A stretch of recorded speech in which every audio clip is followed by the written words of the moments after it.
na mapilang ang ating mga tampuhan. Away ba't di natin namamalayan?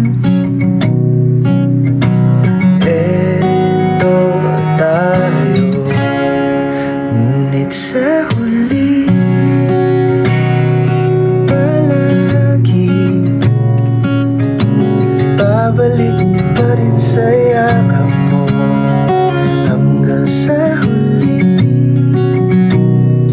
palagi pipilitin kong maging sa'yo. Ulit-ulitin man, nais kong malaman mo.